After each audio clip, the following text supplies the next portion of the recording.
আমরা যদি কোনো জিনিস মন থেকে চাই, আল্লাহ তাআলাও পূরণ করবার জন্য আমাদের সাথ দেয়। হয়তো একটু সময় লাগে, দেরি হয়, কিন্তু মন থেকে চাওয়া জিনিস একদিন না একদিন পূরণ হবেই। আসসালামু আলাইকুম, সকলে কেমন আছেন? কাছে দূরে যে যেখান থেকে দেখছেন, আশা করি সকলে ভালো আছেন। আমরাও খুব খুব ভালো আছি, আলহামদুলিল্লাহ। তো ভিডিওটা সকাল থেকেই স্টার্ট করেছিলাম।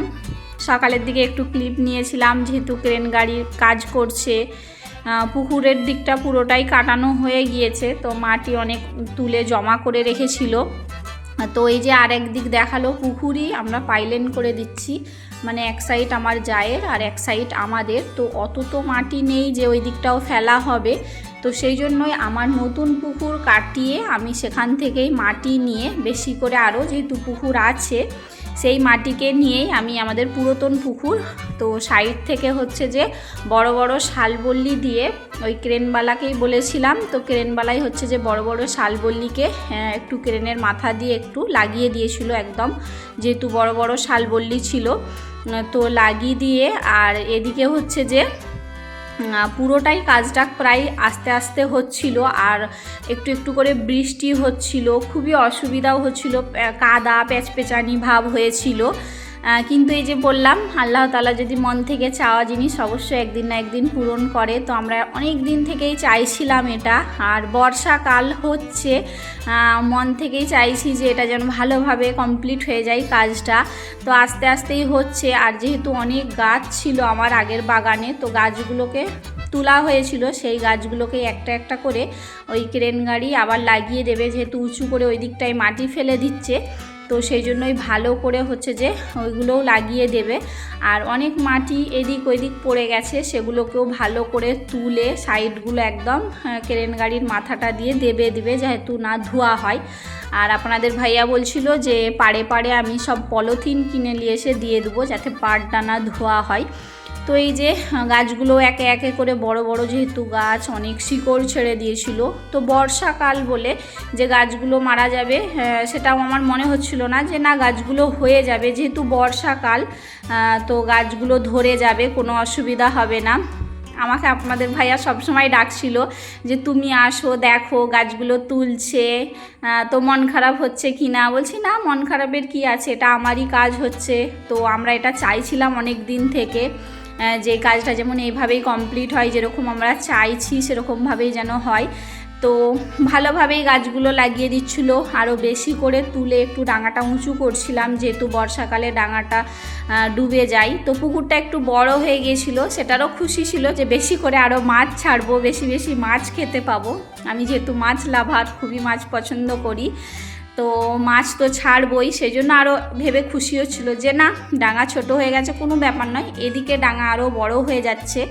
আসলে আমাদের ছাগলের ঘরের দরকার, বড় ঘরের দরকার, যেহেতু আমার আগের দিকে পাঁচিলের ভিতরে ঘর আছে, ছোট ঘর, তো সেজন্যই ভাবনা চিন্তা করে আমরা আরও এদিকে ডাঙাটা বাড়িয়েছি, যে এদিক থেকে যেন যাতায়াতের সুবিধা হয়। বর্ষাকালে রাস্তা ডুবে যায়, আমাকে পানি ঝাঁপিয়ে ঝাঁপিয়ে যেতে হয়, তো অসুবিধা হয়, সেই জন্যই আরও অনেক ভেবে চিন্তা আমরা কাজটা করছি। আর অনেক আশা করে, অনেক দিনের ইচ্ছা ছিল, তো আল্লাহ তাআলা আমাদের সেই ইচ্ছাটা পূরণ করছে। আমরা তো দুজনে অনেক অনেক খুশি। আর পাড়েরও এই যে অনেক নারকেল গাছ তুলেছিল, সেগুলোকেও আবার ভালো করে বসিয়ে দিচ্ছে, যে নারকেল গাছ ধরে যাবে কোনো ব্যাপার নয়, যেহেতু ক্রেন গাড়ি শিকড় সমেত তুলেছিল। তো কাজ তো ওইদিকে চলছে। সকালের নাস্তাও করিয়ে দিয়েছিলাম ভাইয়াটাকে, আর আজকে দুপুরে হচ্ছে যে চিকেন বিরিয়ানি বানিয়েছিলাম একদম স্পাইসি করে। তো বিশেষ করে ভাইয়াটার জন্যই বানিয়েছিলাম, যেহেতু চিকেন খেতে পছন্দ করে। আপনাদের ভাইয়া বলছিল গরুর মাংসের বিরিয়ানি খাবে, তো আলাদাভাবে আর কোনো করা হয় না, চিকেন বিরিয়ানি শুধু বানিয়েছিলাম, স্যালাড ছিল। তো এই দিয়ে দুপুরের খাবার সবাই মিলে খেয়ে নেব একে একে। প্রথমে ভাইয়াটাকেই দিয়েছিলাম, যেহেতু একটার সময় খেয়ে নেয়, তো ওনাকেই ডেকে। আর সকালে আলু ভাজা, পরোটা, ডিম ভাজা এগুলো বানিয়ে দিয়েছিলাম। তো এই যে বিরিয়ানিটা আমি কেটে তুলে নিচ্ছিলাম, অনেকটা বিরিয়ানি করেছি, যেহেতু রাতেও হয়ে যাবে। আর সারাদিন অনেকটা ব্যস্ততার মধ্যে কাটছিল, কাজ হলে বাড়িতে তো একটু ব্যস্ততা হবেই। আমি বাগানেও যাচ্ছিলাম বারবার, আসলে বাগানের দিকটাও আপনাদের ভাইয়া ডাকছিল, এসো তুমি দেখো, তোমারও যেমন মন পছন্দ হয় কাজটা, যেহেতু বাড়ির দুজনেরই যেন মন পছন্দ হয়। তো প্রায় কাজটা শেষের দিকে। শালবল্লিগুলো এই যে সবই লাগানো হয়ে গিয়েছিল, ওইদিকে যতগুলো মাটি পড়েছিল তুলে আবার এই যে এই সাইডে করে দিচ্ছিল। অন্ধকার হয়ে যাচ্ছিল, বৃষ্টিও হচ্ছিল, তারই মাঝে এই যে কাজ কমপ্লিট হয়ে গেছে। পুরো এটা ডাঙা হয়ে গিয়েছে, আমার জায়গা যতটুকু আমি ডাঙা করে দিয়েছি। তো একদম সুন্দরভাবে কাজ কমপ্লিট। আমরা তো অনেক খুশি আর আলহামদুলিল্লাহ যে আল্লাহ তাআলা আমাদের মনের ইচ্ছা পূরণ করেছে। তো কাজ কমপ্লিট হয়ে গিয়েছিল পুরোভাবে সুন্দরভাবে। তো ক্রেনওয়ালা ক্রেন গাড়িও নিয়ে চলে গিয়েছিল। তারপরে এই যে বিকালের দিকে হচ্ছে যে আমাদের আগের দিকে, বাগানের আগের দিকে গাছে অনেকগুলো পেয়ারা হয়েছে আর অনেক উঁচুতে, আমি তো পারতেও পারি না, পাখিতে সব খেয়ে চলে যাচ্ছে আর পেকে পেকে অনেক পড়ে যাচ্ছে, সেগুলো ছাগলে খেয়ে নিচ্ছে। তো ভাবিদের বাচ্চাটাকে তুলেছিলাম যে তুই পেয়ারাগুলো পেড়ে দিতে, তো ও সুন্দর করে সব পেয়ারাগুলো পেড়ে দিয়েছে। আমি বলছি পাখি খাওয়া পেয়ারাগুলোও পেড়ে দিতে, ওগুলো ছাগলে খেয়ে নেবে, ফেলা যাবে না কিছুই। তো অনেকগুলোই পেয়ারা পেড়েছে, ওদেরকেই সব দিয়ে দেবো। এত পেয়ারা কে খাবে, মেয়ে তো খাবেই না, খেলেও খুব কম, একটা দুটো খাবে, তো ওদেরকেই দিয়ে দেবো। আর এই পাখি খাওয়া পাকা এই পেয়ারাগুলো রেখে দেবো, এগুলো ছাগলে খেয়ে নেবে। বাকি ডাঁসা ডাঁসা পেয়ারা আছে। আর আমাদের আগের দিকের গাছের পেয়ারাটা আসলে অনেক টেস্টি, ছোট ছোট দানা হয়, খেতে খুবই ভালো, মিষ্টি। আর ডাঁসা পেয়ারা তো যাদের দাঁত আছে খেতে ভালোই লাগবে। আমার শাশুড়ি মা আবার ডাঁসা পেয়ারা খেতে পারে না পাকা ছাড়া, কিন্তু পাকা পেয়ারা এবছর শুধু পোকা হয়েছে। আর সন্ধ্যের দিকে আপনাদের ভাইয়া পিৎজা নিয়ে আসছিল আর চিকেন পিৎজা নিয়ে আসছিল। আর আমি চিকেন পিৎজাটাই বেশি পছন্দ করি, পনির পিৎজা আমাকে অতটা ভালো লাগে না, যেহেতু একদম ময়দার জিনিস, আবার এমনি নর্মাল হলে ভালো লাগে না। তো চিকেনের হলেই একটু স্বাদ হবে, তো সেই জন্যই চিকেন পিৎজা নিয়ে আসছিলো সন্ধ্যার দিকে, একদম গরম গরম ছিল।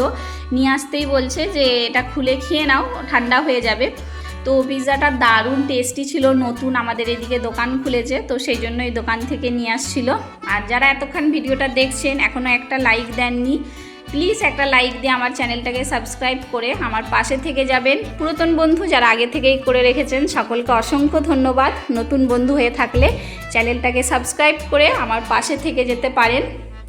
আর ভালো লাগা খারাপ লাগা দুটোই আপনারা কমেন্টে জানাতে পারেন।